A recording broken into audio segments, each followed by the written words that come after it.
Hi, everyone. Feel free to introduce yourself in the chat again. I know we did this last time,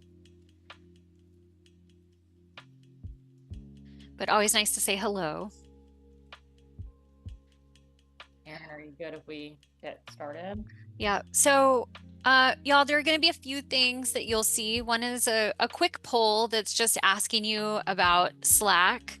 I know we talked about this last time. We really see Slack as the place, like a key part of this program where everybody can connect in between each of our sessions and also as a place to really share insights and communicate with other participants in this program. So we just want to kind of check in and see where you're at with that. Okay, let's get going. So welcome back to our program and to session 2 of our Workplace Climate Action Peer Network. Um, I'm going to hand it over to Sophia, who's going to talk to you for just a second, and then she'll pass it back over to me. Awesome. Thank you so much, Erin. Member of the membership team here on Work on Climate. A bunch of other folks from our team are here. We have Work on Climate next to our names in case you want to reach out to us. We're all volunteers and we do this work because we really care about the work that Work on Climate does. Welcome to those who are here this week but are unable to join our last session 2 weeks ago. The recording has been shared in our Slack channel and your email, and we will shortly share the link to last time's workbook in the chat. So thank you for posting on Slack. I know we have a couple of questions that came in through the Slack channel, which we'll feed to our experts during our Q&A later today. Thank you for contributing to the community and the collective learning. I know that I've learned a lot just from reading the posts. So really excited about today's session as we figure out ways to have inroads in making our jobs climate jobs. Some of the common challenges that we encounter when we get started in this work include not knowing what exactly to do, maybe feeling like I don't have the right power or enough power, or I'm not sure how what I do matters, or not being sure just how to, get the collective power, build that collective power to ask and to push for changes. And so that's exactly what we hope our session today will start to cover and to kick off. Before we get started, if you don't mind, maybe we're going to take a quick group photo just to document. And if you don't mind putting yourself on camera, that would be fantastic just to say hello, but zero pressure there as well. I think as far as taking the photo, let me know. Yeah, I'll take folks a few seconds. Okay. Look at all of your awesome faces, all of those smiles. Okay, I'm going to take a few screenshots here. I'll do 1, 2, 3, and then you say regeneration. 1, 2, 3, go. And then let's take one more. 1, 2, 3, smile. Excellent.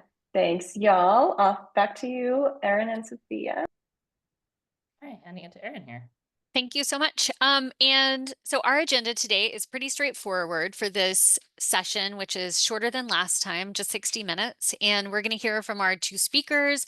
We'll have a little time for y'all to talk in small groups. And then what we also want to do is spend the last chunk of this with question and answers to give you time to talk and to ask questions about the scenarios that you're imagining at your workplaces. And then we'll wrap up.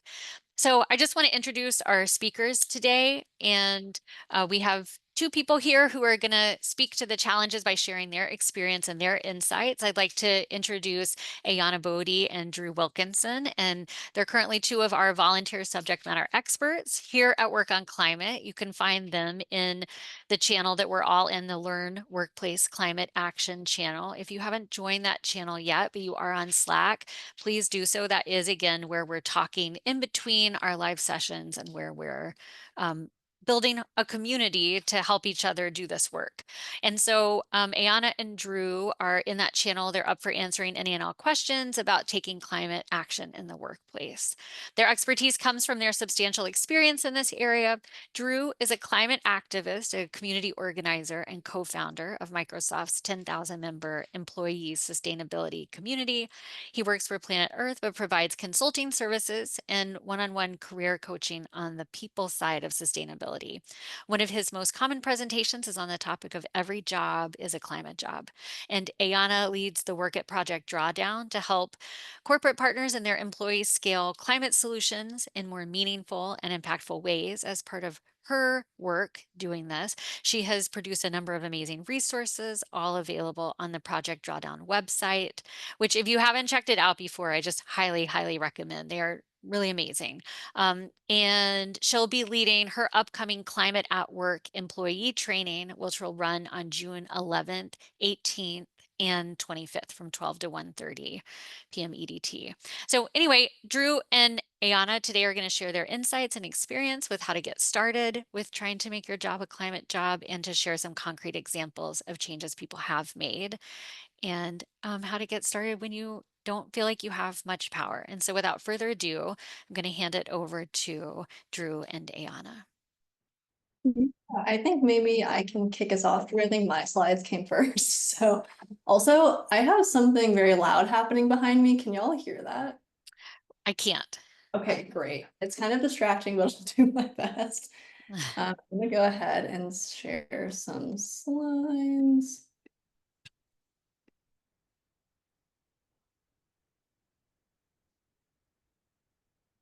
Okay, hopefully you can see that. I think you can see all of my tabs, but that's fine too. So yeah, thanks so much for the introduction, Erin. Again, my name is Ayana. I work for Project Drawdown, where we're really focused on climate solutions. But a big part of our work is getting people to actually use climate solutions and implement them. And obviously the private sector is a key player in taking a scalable climate action. So I work for our private sector engagement program. I specifically work with businesses to help them be better on climate. And through this work, we really quickly realized that in order to get businesses to be better on climate, you really need to engage everybody on climate and sustainability. As Erin said earlier, like every job needs to be a climate job. So that's really kind of the impetus behind our work with engaging employees on climate action. As Erin noted before too, we have a lot of resources in this space. The one you're seeing on the screen right now is kind of our key resource that we offer employees who are interested in climate and activated on climate. We call them job function action guides. Doesn't really roll off the tongue super great, super well, but that's what they're called for now. But they're basically long checklists of actions that people in really common corporate professions can take. So we have a dozen of them right now. They cover functions like marketing, HR, product management, product design, engineering, legal, et cetera, et cetera. So it's really just kind of an overview of how your role actually is related to climate and sustainability, even if you might not be on a sustainability team. It then goes into like a long, like bulleted list essentially of all of the actions that you might be able to take, climate actions that you might be able to take in your role in a way that is related to your existing roles and responsibilities and existing skills. And then gives you some like next steps and other resources to check out. So I'd highly recommend you check out the action guides. But I know I only have like less than 10 minutes now. So really what I want to cover quickly today with y'all is just like, what should businesses actually be doing on climate and how can employees play a part? And I'll provide a couple examples of real life employees taking climate action in their jobs. Okay, so this checkerboard framework that you see is called the Drawdown Aligned Business Framework. This is something that we came out with at Project Drawdown 3 or 4 years ago now, really just to give businesses a better idea of like, what should corporate sustainability actually look like, right? It's one thing to have a net zero by 2050 goal. It's a totally other thing to actually take ambitious climate action in a way that the world actually needs. So this framework is really meant to show businesses and employees what businesses and what their employers should be doing on climate action. So I'm not going to go through all of this in detail, but generally the idea is that businesses need to be looking beyond just reducing direct emissions, and they need to be doing things like engaging their entire ecosystem of stakeholders on climate action. So they need to bring their customers along, their shareholders along in the climate journey. They need to be looking at their products and partnerships and how they procure materials. Do their products help climate action, or do they help I don't want to say help, but do they cause the climate crisis? Like oil and gas company products, obviously, is one obvious example. Are they engaging in partnerships with partners who might be engaging themselves in the oil and gas industry or in climate, in like emitting industries? Another thing companies that they need to think about are their investments and their financing. Are they working with banks that are indirectly causing the climate crisis? Are they pressuring their insurance companies to take climate seriously? Are they offering their employees climate-friendly retirement options? They obviously should also be really politically active when it comes to climate action. Companies obviously have a lot of political influence. Are they using that to move climate policy forward or actively obstruct climate policy? Are they disclosing their emissions publicly? And ultimately, are they thinking in the long term and using their business model to scale solutions rather than to be barriers to climate action? So really, this framework is meant to be a more holistic view of what corporate sustainability should be. And it's also a really good framework for individual employees at companies to, one, understand what their company should be doing. Whoops. And two, it's a good framework to show you just like the different ways that you might be able to take climate action in the workplace in a way that is maybe a little bit different and more scalable and more impactful beyond just starting a recycling program or something that people traditionally think of when they think of employee engagement on sustainability. So I'm gonna give you a few examples of like really impactful actions that employees have taken using this framework to kind of show you the different ways you can take action as an employee. So yeah, I'm just going to introduce you to a few folks and to share their stories with you. So the first person I'll mention is Serena. So she's a great example of someone who's kind of doing an action in this emissions reductions bucket. And she works in cybersecurity at a really big tech company. And obviously, you know, her job isn't related to sustainability directly, but a lot of the skills that she's learned in cybersecurity, she can actually transfer to sustainability and climate action. So she's super active in advocating for carbon reduction initiatives within her company. So she specifically partners with her company's cloud providers, and she gets those cloud providers to provide training to their engineers to do their engineering in a more energy efficient way. So these workshops are essentially educating engineers to do things like improving code efficiency, reducing run times and storage, et cetera, overall, or thereby overall reducing the entire company's scope 3 or indirect emissions. Another person I want to talk about is Laura. So she works as a program manager at a really big manufacturing company, but she's also super active in their employee sustainability green team. And through that community, she obviously got connected with other non-sustainability employees. And she saw a really good opportunity to start integrating climate more deliberately into the different functions within her company or the different departments within her company.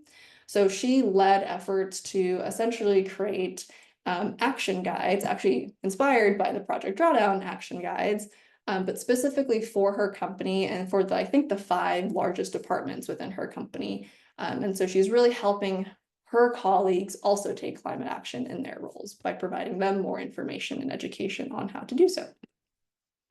Next, we have Dara. She's a freelance designer, really into circularity, and she's really helping her company make their products more environmentally friendly. So she's developing new recycling and upcycling processes, engaging in more sustainable partnerships in manufacturing and production.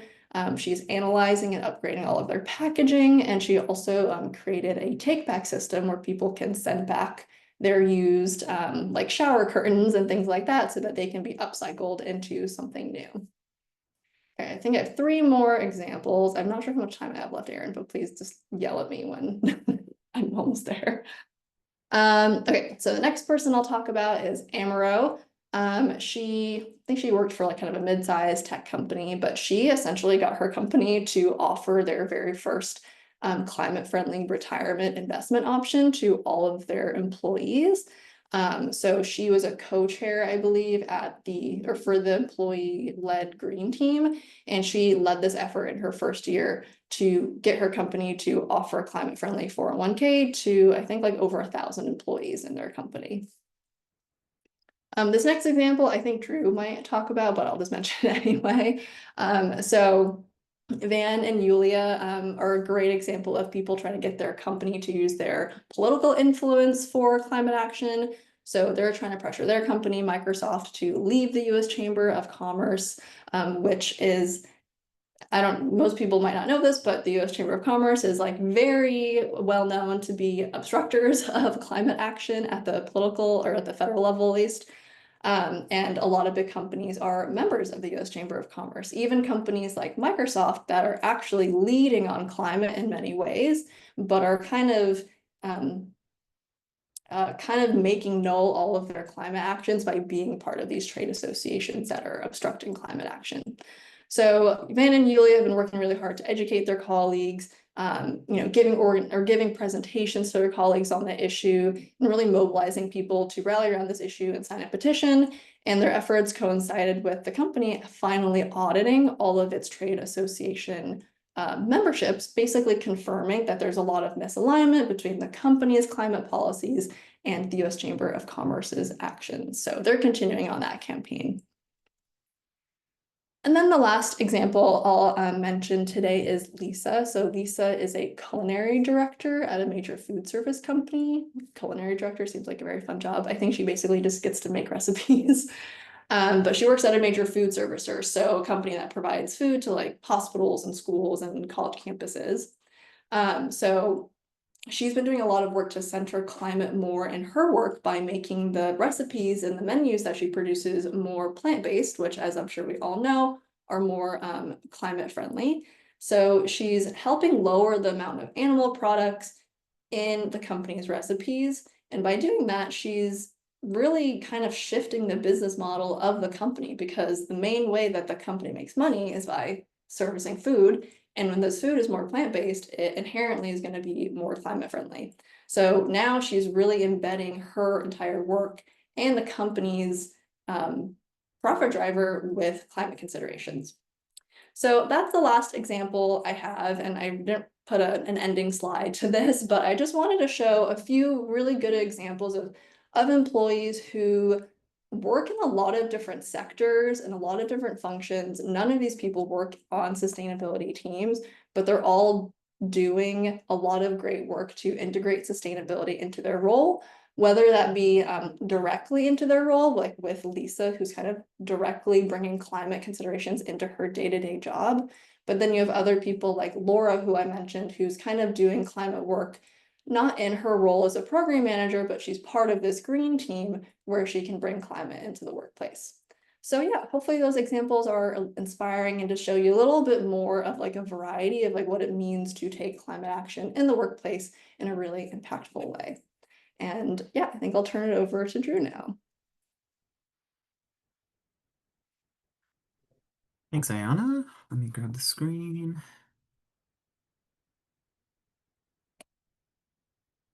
Yes, okay. Okay, can everybody see me, hear me, see my slides, all that good stuff? Okay, great.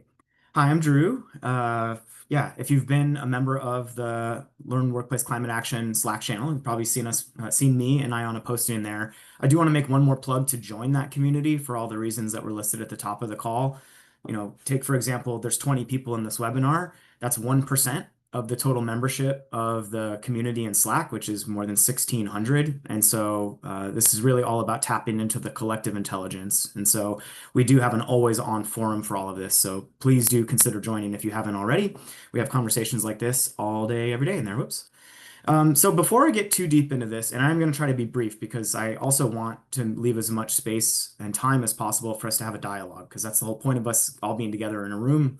a virtual room is that you can ask Ayana and I questions and we can brainstorm collectively. There's lots of collective intelligence here. But I do quickly want to start by talking about the difference between sustainability impact and influence. And so this is a framework I use a lot in my consulting work and employee engagement to talk about the three spheres of sustainability impact, which are, of course, personal, professional, and political. And then obviously we're here because it's all about workplace climate action. So we're focusing most of our efforts on that middle zone, professional. But I want to call this out and really unpack this for you because so much of what we're hearing from all of you and others who are struggling is where do I start? How do I start this? And there is no one answer to that, of course. Some people start with personal sustainability, and that's useful because you have high influence when it comes to your own decisions. So, eating less animal products, taking shorter showers, all of that stuff is wonderful. You have high influence in your ability to decide how you move through the world, what you buy, what you do, all of those things. But our personal sustainability decisions are actually pretty small and in overall impact, and they don't really address the underlying causes of the climate crisis. And so if we want to have higher impact, we have to move up this scale, which is why professional is the next step there, right? I worked at Microsoft for a long time. There aren't that many trillion-dollar tech companies in the world. Needless to say, no matter how much I recycle, no matter how many Beyond Burgers I eat, no matter how short my showers are, the overall impact of what I, as an individual voter, consumer, whatever, can have in addressing the underlying conditions that are creating climate change is pretty minimal. So that doesn't mean we shouldn't do those personal things. It means that we need to constantly be reaching for higher levers of impact. And so taking advantage of your employer's resources, especially if it's a big company, is obviously a way to scale your impact. The problem is, of course, that as you move up this scale from professional and eventually into the political realm, you have way less influence. Unless you're a C-suite level executive with a lot of decision-making power in a corporation, your ability to actually get the company to do stuff differently, if you're just a regular employee, is probably pretty small. So really, this is all about getting more power and more influence in your workplace environment so that you and your colleagues can take advantage of all of those resources and really change the paradigm of who is allowed to work on sustainability. And of course, the most important place that we can be advocating for sustainability is in the political realm because rules, regulation, policy, these are the things that govern the behavior of us as individuals and of course, of corporations. So let's keep moving. Now, look, even in the best case scenario, and I will hold up Microsoft as an example here because by most metrics, it is a corporate leader for sustainability. There are not very many companies that size with this serious of a commitment to addressing climate change. And yet, even in a place like Microsoft, the number of people who work on sustainability full time is almost always less than 1% of the overall workforce. So these sustainability professionals are tasked with measuring the company's environmental footprint and then finding cost-effective and, of course, non-disruptive ways to try and reduce it. They are not looking at the unique ways that each of you and your jobs and your professions and your roles can contribute to climate solutions, again, using the company's resources. And so just like all problems of climate change, this is a problem of scale. And so the whole reason that we created the Learn Workplace Climate Action channel, why we run these webinars and have these conversations, is to make this promise true. Surely you've all heard the phrase, the rallying cry of our generation, that every job is a climate job, which of course comes from Project Drawdown. But while that sentence or that sentiment sounds nice, most people kind of take a passive stance to that, assuming that somebody else will make my job a climate job. But let me be the first one to tell you that every job is a climate job is an invitation to each and every one of us to figure out what is the maximum amount of impact I can have in my professional sphere for addressing climate change, and how do I constantly be gaining more influence, either in this company or in my overall career trajectory. It's about making sustainability part of everybody's job. And so really, this is about changing the paradigm of who is allowed to work on sustainability. Because again, when less than 1% of the workforce is dedicated to this full time, that is simply not enough. Not enough bodies, not enough energy, never enough resources. For any of you who are sustainability professionals, you'll know your companies rarely give you the money, the headcount, the resources that you need to be successful.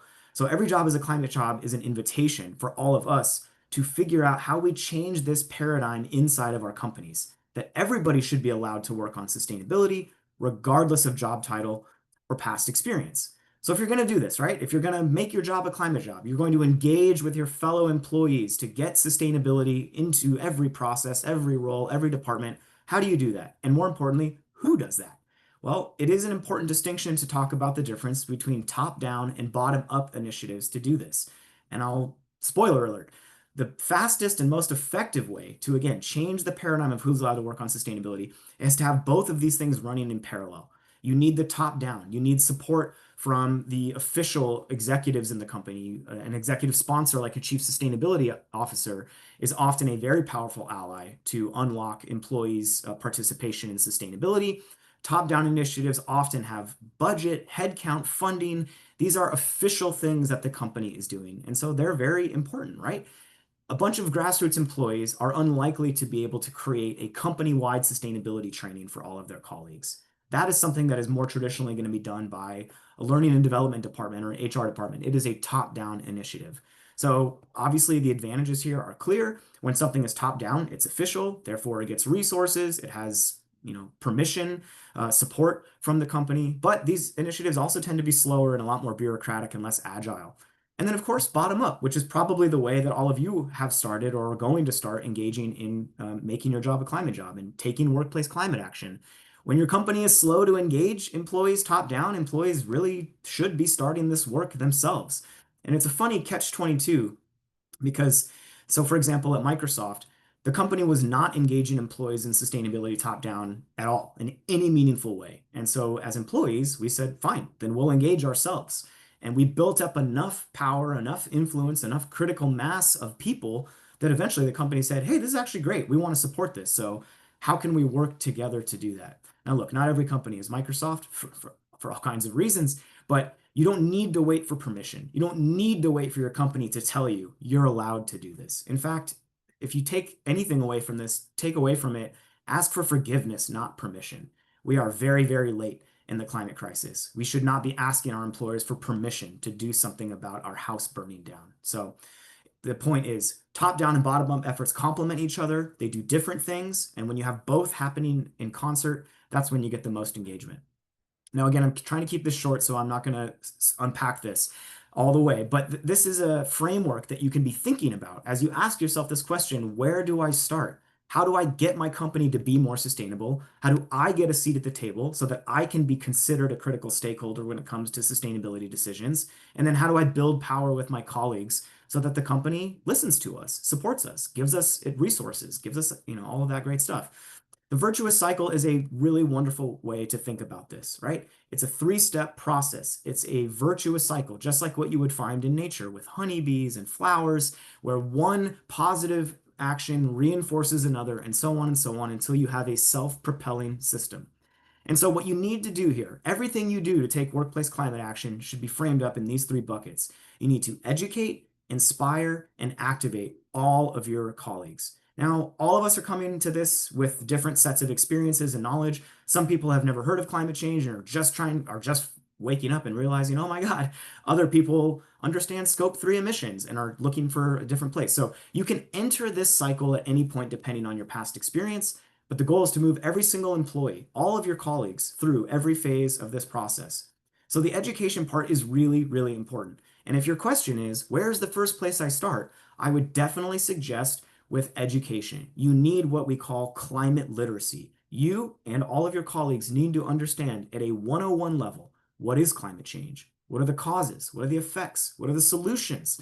What Ayana started talking about. What are the roles of businesses in both contributing to climate solutions and exacerbating climate change and making it worse?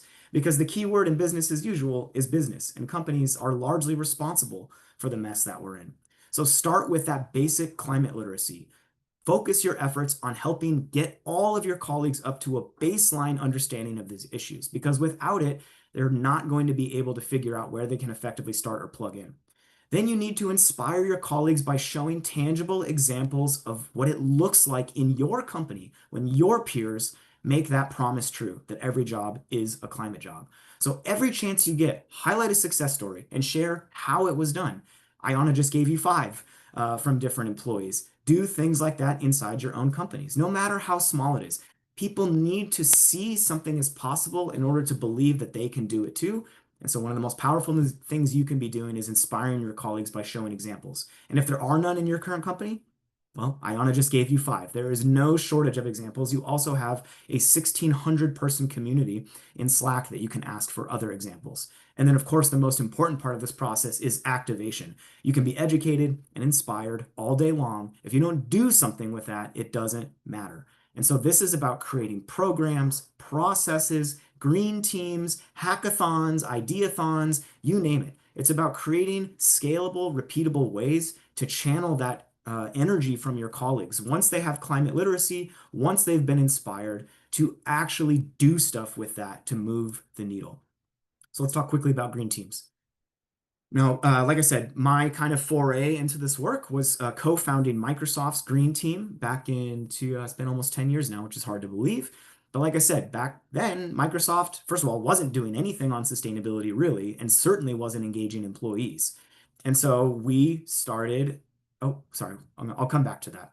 Let's first talk about what green teams can and can't do, because they're not a silver bullet. They can't address every single sustainability issue in a company. They can do some really unique special things that top-down initiatives cannot do, right? So what is a green team? Well, it's a workplace community focused on the topic of sustainability. Now, the really wonderful thing about workplace communities is that they ignore all of the normal silos that exist in companies: geography, business group, seniority. They create a decentralized way for employees from every part of a company to come together and talk to each other and educate each other and learn about stuff together. And that's actually really, really powerful by itself. When you get people from the C-suite talking to garden variety employees about sustainability, that alone can unlock all kinds of incredible things. Green teams are also excellent at getting that virtuous cycle kicked off. Again, educating, inspiring, and activating the 99% of employees in a company who don't have sustainability in their job titles. They can also lead to all kinds of incredible innovations. And I'll show you a couple of quick examples on my last slide of what some of my colleagues at Microsoft did, where again, the sustainability professionals in your companies are so under-resourced and so desperately trying to just measure the company's environmental footprint and reduce it, emissions, waste, and water traditionally. They are not thinking about how software engineers can contribute to sustainability, designers, it's just outside of their scope. And so this is an excellent use case for a green team. Ayana shared the example of the job function action guides and how other employees inside companies have done role-specific, company-specific sustainability guides. These are all excellent uses for a green team. And of course, green teams give employees power and influence. They give you a seat at the table. You're one concerned employee about climate change, knocking on the door of the chief sustainability officer going, I would like to be considered when this company makes sustainability decisions. Good luck. Your 10,000 employees at your company saying, we care about sustainability. You need us to function as a company. We would like a seat at the table. That's a very different conversation. So green teams are one of the most powerful ways to get power and influence for a group of people, employees, who traditionally have zero power and influence when it comes to sustainability. Now, again, they're not a silver bullet. They can't do everything. They cannot make business critical sustainability decisions. They don't have official resources. Usually, if you organize them well, you can get, some of that. But this is not a direct replacement for a chief sustainability officer or a carbon accountant or a water manager. Not at all. It is not a direct replacement for that. We still need people in these full-time roles doing that. So just a quick caveat about what they can and can't do. They can do a lot of amazing things, but they're not a cure-all for everything. A very, very quick glance. It has been very hard to get this data because employees, for a variety of reasons, depending on the company culture, don't actually like talking about the work that they're doing inside their companies, sometimes for fear of retaliation. But I have put together, as far as I know, the only snapshot of what employee organizing has looked like in big tech on climate issues for the past 5 years. And so you can see some of the results here as much as you can show something like that on a slide. But all of this to say, employees have been organizing inside their companies out of sight from most of us for 10 years and successfully getting their companies to do things that they would not have otherwise done were it not for that employee pressure. So if you're wondering, should I do a green team? Yes, they work. They work. They definitely work. And so going back to my example from Microsoft, right? All good things start grassroots and small. And so in the summer of 2018, when we got together as just a dozen employees at the Seattle campus from Microsoft, we had more questions than answers, and we had no power and we had no influence. But we saw the opportunity of what you could do if you could organize employees into a constituent group and again, take advantage of the employer's resources, $1 trillion tech company. And so I'm very happy to say, I left the company 2 years ago, so I'm not nearly as plugged in as I was. But when I left the company after 5 years of running this green team, you can see some of the results here. More than 10,000 members, 40 chapters around the world, 50 volunteers, just like the wonderful folks on the call here at Work on Climate, who were donating their time and energy to turn the cranks on the machine and run all of these fantastic programs, from monthly community calls, monthly newsletters. Obviously, we had 10,000 people collaborating in a team site. All that stuff took time and energy provided by volunteers. Something else that I'm really proud of is that we made employee engagement part of Microsoft's actual sustainability strategy. This was not disconnected from the efforts of the company. In fact, it was literally the centerpiece of their strategy. And you can see that in this snip here from one of Microsoft's external facing sustainability reports, where they literally say Microsoft recognizes our employees play a critical role in advancing our climate innovation. So this is a best case scenario of what it can look like when you organize. Now, again, most companies aren't Microsoft. It's going to be hard to get to 10,000. Don't worry about the number. The number is actually less important than what that group of people are actually doing. And you don't actually need that many people to make change happen. In most cases, it only takes about a dozen. But I will close out with a couple of quick success stories of what happened when 10,000 Microsoft employees got together and said, we want to change the paradigm of who's allowed to work on sustainability. So the first one is carbon aware computing. If you're using a Windows device, you might be aware of this because it's now a standard part of Windows 11. Your machine is sending a signal out to the electrical grid and finding out how much renewable energy is available at any given moment so that it can run compute heavy workloads and updates when there are green electrons on the grid as opposed to fossil fuels. That was nothing but a hypothesis. Is it even possible for software to communicate with the grid and find out how much renewable energy is available at any given time? A bunch of software engineers at Microsoft got together, ran a hackathon, proved that it could be done, and it was so successful that it's now been baked into the Windows operating system. Now, when you think about your individual devices, that's really not that much emissions. But when you talk about data centers, we're talking about megaton avoidance potential if we wait to run these workloads until there's renewable energy on the grid. That came out of the Microsoft employee sustainability community. You might notice my slides look a little funny. They're in dark mode. We're going to go down to the 6 o'clock position, green design principles. Same thing. A bunch of graphic designers and designers of all stripes at Microsoft got together and said, how can designers contribute to sustainability? What is the environmental impact of all this digital stuff that we make, from websites to PowerPoint decks? And so they realized that dark mode is more energy efficient. So this is a low carbon PowerPoint deck that I've been using for like 5 years, partially out of laziness, but also partially because this is a very tangible example of what happens when every job is a climate job becomes real for designers. They look at the intersection of sustainability with their existing job discipline, work back from that. And it's not just how did I make my job a climate job? It's how did I go back to my professional community of all other designers and make sure that whatever we figure out how to do, everybody benefits from. And that is the purpose of the Learn Workplace Climate Action community in Work on Climate. And I will stop there so that we have time for all the other great stuff. Thank you so much, Drew and Ayana. I know I had so many thoughts, but I'm gonna make sure I leave room for other people's questions here. So I think to kick us off, we're gonna skip past our breakout rooms so that we have as much time for collective questions here. We're a relatively small group, so I'm excited to do that. I am going to pull up my notes from Slack. I know AJ just had to leave, but he said he'd watch the recording. So I'm going to start with AJ's question and Trin's question. I'm going to give them both to you, and then Ayana, Drew, feel free to answer them as you'd like. And then we'll open the floor too for anyone here to throw in questions in the chat, or if you want to come off mute and just say your question, that works fine too. From AJ had a question around he has gotten support to do a sustainability initiative. It's about a smaller company, 50 to 100 people. He's going to be starting from scratch. And so he's thinking about the classic green team route that you had suggested. What might be a diplomatic or like wide-reaching way to kind of get started? Is this something that, you know, you in your recommendation, you'd say like, okay, it's a one-on-one kind of thing, you pull one person in and then the next, or is this like, you know, company-wide email? What are some ways to get started? That's the question from Trim, AJ, and then from Trim. Another question is, you know, we've built, how do we help business leaders, the people with quite a bit of power, to see the value of a true sustainability mindset?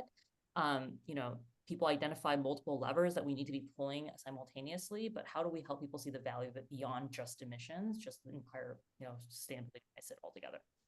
Let's start there, and then I know more questions are coming in. I can take a crack at the first one. It's actually an interesting use case, a green team in a company of less than 100 people. I'm actually not convinced that that's really the most impactful solution. In a company that small, your locus of control, your ability to know your colleagues is already so tight. Not to say that you shouldn't have a green team, but if the question was, what's the best first place to start? It's with understanding what your company is already doing to address climate change, if anything. Does it have any commitments? Does it have interim targets or science-based targets? Like before you start anything in a workplace environment, you have to do a landscape analysis and understand what's already being done and try to tie your efforts into what the company is already doing. So if your company says, we're going to be net zero by 2050 and we're going to try to reduce our waste 80% by 2040, great. Learn what that actually means. Because guess what? There's no common definition of what net zero means, sadly. 2050 is way too far away.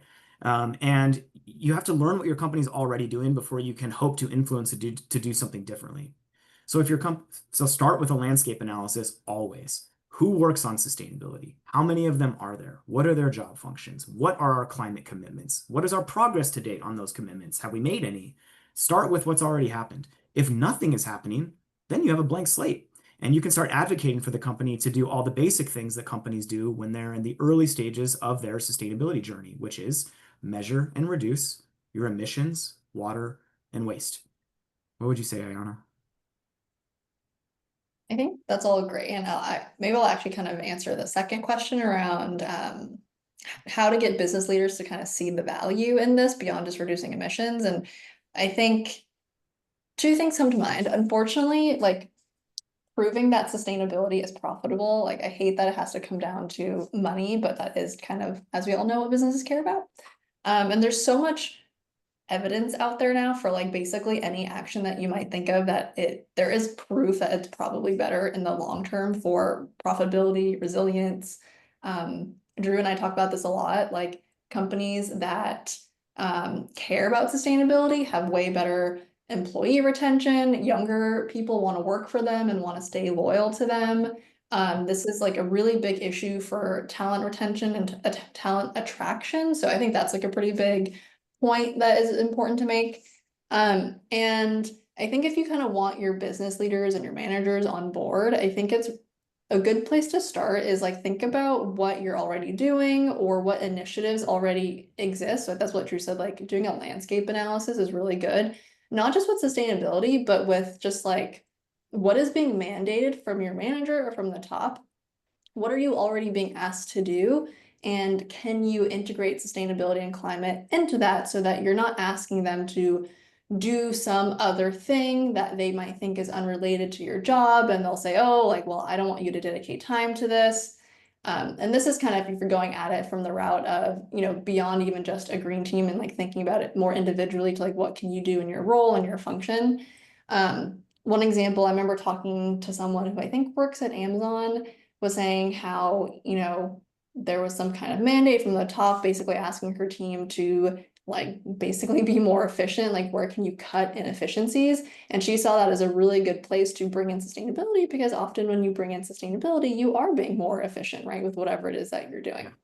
So I think, yeah, finding those connections between what your company already cares about and what they're already asking you to do and figuring out how to bring climate and sustainability into that and showing the value add is really important, and kind of showing people that this isn't always like an extra thing that you have to do. It is something that you can integrate into kind of what you're already doing in terms of your roles and responsibilities. Yeah, this is frequently what people struggle is like, how do I make the business case for why Mm. employees should be allowed to work on sustainability? And I really think there's three primary reasons, and Ayana already touched on one of them, which is talent, right? So the three reasons why employees should be engaged in this work, regardless of job title or past experience, are scale, talent, and risk. So the scale one is one I already talked about, right? Less than 1% of most companies' workforces have full-time sustainability jobs. Not enough, not even close to enough. And so you can go to your leaders, start with your chief sustainability officer, start with the sustainability professionals in your company who understand better than anybody what it's like to be de-resourced and have no organizational influence, and go to them and say, hey, would it be helpful if employees backed you up? If we came up behind you and said, we care about sustainability, we want to get involved, I'm pretty sure what the answer will be in every single case. So it is about scale. We have got to throw more bodies at this problem. So that's the first argument. Ayana already did a great job of unpacking the talent argument, which actually has nothing to do with sustainability. This is just a good old-fashioned generic HR argument. All companies care about attracting, hiring, and retaining good talent into the future, period. All companies care about that. What they don't understand is that sustainability is now a competitive differentiator for talent. More than a quarter of people say that sustainability is their top non-negotiable when considering a new employer. That message has not yet landed in HR departments. It is your job to deliver that message to your company's HR department. If you want to continue to attract, hire, and retain talented people, especially younger generations, good luck if you're not serious about addressing climate change. Good luck if you're not giving your people an opportunity to work on it. And then the last thing is risk, right? There are risks to companies who don't engage their employees in sustainability because, like it or not, this energy exists in the workforce. People are terrified and upset about climate change for very good reason, and that is going to carry over into their professional life. And so if you don't give that energy a productive place to flow, guess what? You get activism, you get shareholder resolutions, you get walkouts, you get bad press, you get people quitting the company and leaving. These are reputational and material risks that companies don't want and are really easy to avoid if you just give people a meaningful opportunity to work on sustainability. So as you go forth and try to make the business case to the various people in your organization of why every job should be a climate job, try those: scale, talent, and risk, and see what happens. I would actually be very curious, and we can talk about it in the Slack channel. I wanted to highlight Chris's question in the Slack, which is about Chris works at a religious nonprofit nursing home. It's really hard to get any top-down support, and she started a grassroots green team, and the team is her and one of the nuns in the home that she works at. They have 200 globally, but it feels like it's hard to make enough impact. What would your advice be for Chris? My colleagues are pretty conservative and old school. Climate is not really a priority for most of them. How do I get them to care? Yeah, Question. it's Uh, the $1 million question always, right? Like, how do you get somebody to care that the planet's burning down and their children don't have a livable future? There isn't one answer, sadly. But what were you going to say, Ayana? Oh, sorry. I was also just laughing at the team is me and one nun. I love that. Um, That's our debut solo album, Me and One yeah, Nun. me and one nun. Um, this is tough. I was just gonna, just a little thing, probably something that most people already know, but like one thing at Project Drawdown that we're actually really focused on is like thinking beyond the emissions benefits of climate action and thinking about like the benefits to people, to health, water quality, air quality, biodiversity, like all these other things that like pretty much everyone cares about. So that's like one suggestion I would have if you're not already doing it, is like talking about climate and not saying climate change. Talk about it in terms of, you know, protecting our environment, bettering our air quality, water quality, just improving people's health, right? That's like one thing with like more plant-based diets, right? It's a really important climate solution, but it's also just like better for people's health generally, right? And it kind of cascades into better for the environment because we have less big factory farms, et cetera, et cetera. So I think focusing on, yeah, health impacts is really important, especially when it comes to people who might be more conservative and not might feel like triggered by the word climate change or sustainability even. Um, Mhm. and the And last then thing you could, oh yeah, oh, go. go ahead. No, go ahead. Oh, sorry, lots of people trying to chime in. The last thing I'll say, and I was gonna actually punt it to you too, Drew, because I know you have lots of thoughts on this, but just like starting with something small, like getting like one small win on the board, I think will be good for morale, and just like, and like really like celebrating that too, and like showing people like, look what we did, and like having numbers to show your success, and like really like celebrating that and using that as kind of like a stepping stone into like, okay, like what is the next thing that we can do that's like a little bit more impactful. And once you get the ball rolling, I think more people will be interested in joining. Yeah. I'll never forget something that one of the sustainability professionals at Microsoft said to me. So our very, very first thing that we tried to do was to get rid of single-use plastic forks and spoons and cutlery, all of that stuff, to get rid of it on the Microsoft campus. And the Microsoft campus is 50,000 people. I mean, it's the size of a large university. And so you walk around and you see overflowing trash cans full of single-use items, and it's just so infuriating every single time. So that was literally the first thing I did before there was a green team. It was me and one other employee trying to convince the company, successfully convincing the company to run a zero waste cafeteria as a pilot. And as we sat down and sort of negotiated that with the head of sustainability for the real estate department, I'll never forget what she said to me, which was, people don't believe you're doing the big stuff if they don't see you doing the small stuff. And so from her point of view, overseeing the entire real estate footprint for Microsoft, let's just say plastic forks and knives were towards the bottom of the list for her on what environmental impact. It really is beans, and like it's not much. But she also understood that it's virtue signaling to employees. If you walk around and you hear Microsoft's a sustainability leader, but you see overflowing trash cans full of single-use plastics, there's a mismatch. And so there is sometimes value, and well, there's always value in getting an easy win on the board first, right? Start with something that's achievable first, so people don't get demoralized and give up. Um, but to show people that you're serious about it, even in small, relatively environmentally insignificant ways. And then I think it was Chris who worked at the religious nonprofit. Try faith.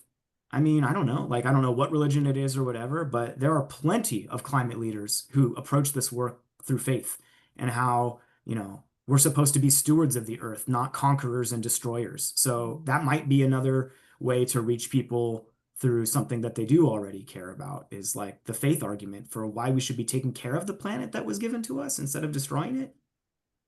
I feel like that is a great, powerful note to end on, Drew. Thank you. We are gonna wrap up, do a little bit of our housekeeping stuff here. Y'all, if you have more questions, I can't stress enough that Ayana and Drew are in the channel that we've been using, and they are there, and they are resources. And I know I got so much out of what they said today. And so if you have other questions, you can get right in that channel and you can ask them. And when they have capacity, they'll answer. They're there, they're available. So one of the many, many wonderful parts about Work on Climate as a resource. All right, just to kind of move us right along and wrap everything up, we want to respect everyone's time. As we get closer to the end of today's session, we just want you to return to this big picture, your plan, and we're just asking each of you to commit to another concrete action before our third live session, when we're going to do some more work together as you make your plans that in part 2 you'll put into effect at your workplace. And so it might be to post a question for Ayana and Drew in the Slack channel. That might be the action that you commit to taking. It might be to further explore some of the resources that were mentioned today, some of the actions that you could take. So just take a few minutes right now, those of you that are able to share your next action in the Learn Workplace Climate Action channel in the Work on Climate Slack. And if you can't do it right now, then do it sometime today, sometime tomorrow. What's one thing that you're going to try? And the more specific you are, the better. I think it helps all of us when we can hear about specific scenarios and see specific actions. And I'm going to hand it off to Sophia. Thank you all. And Drew, thank you, Trey and Ayana. Thank you so much for a lot of the inspiration. I feel like a couple of the questions, like the themes that came out of today's conversation, I would love to follow up with, both actually in our next session 2 weeks from now, same time, and also in our Slack. So I'd love for us to move towards like the questions in particular that got me really excited were like, what's a possible easy win to show people that you're serious, to attract the people that will be doing the harder stuff alongside you, right? What's a smaller thing to kind of get their attention to start building that coalition? And also, like, I was really intrigued by the idea of climate without using the word. How can you talk about climate without saying that word? How can we talk about its implications? So those are two takeaways I'm leaving with. But in our next session, we will be getting a little bit more specific, a little bit more strategic, and starting to turn these first action steps into more concrete plans and talking through some of the details. Before we close for the night in the last 5 minutes, we're going to take just a minute to fill out a very quick survey to let us know how we did today. It'll just take us 30 seconds, but it really helps us. Our team meets every Wednesday and we really discuss the results of the survey as we're all volunteers. This is a big reason for why we do what we do. Love to get, I think 20 some of you last time shared your thoughts and we read every single one of them and love to get even more this time around. So give everyone a minute to, link is now in the chat. And yes, this is sort of our first time running this program. So you are all your feedback is very valuable to us. Give everyone just a minute to do that. And thank you again, Drew and Ayana, for your time and your energy. It was really inspirational. I knew exactly what you guys were planning on talking about, and I still was very inspired. I had the preview version. Thank you. All right, I'm going to pass it off now to Erin to close right on time, and we'll see you in the slideshow. Thank you, Sophia. And so y'all, just like we did at the end of our last live session, if you can just show me either in the chat or by raising your hand on Zoom, will you join us in 2 weeks from now on Wednesday, June 18th? How many of you are planning to be there? Awesome. Cool. Thanks, y'all. Looking at a few more hands. Awesome. I know maybe some of you are looking for the thumbs up icon right now. Cool. Well, we just wanted to end by saying thank you. Thank you for showing up today with your energy, your challenges, your insights, your questions. And we will follow up just like last time with a Slack recap of today's session, including some of your proposed action steps. And we cannot wait to see you at our third live session. Again, you'll be working on, again, creating your plan and taking into account everything that we heard from Ayana and Drew today. If you have any questions, please leave them in the Slack channel or email. That mentorship@workonclimate.org. And just so grateful to have you all here with us and have a great night. Thanks, Thanks, y'all. Thank you. Bye. Have a good night. Good night. Bye.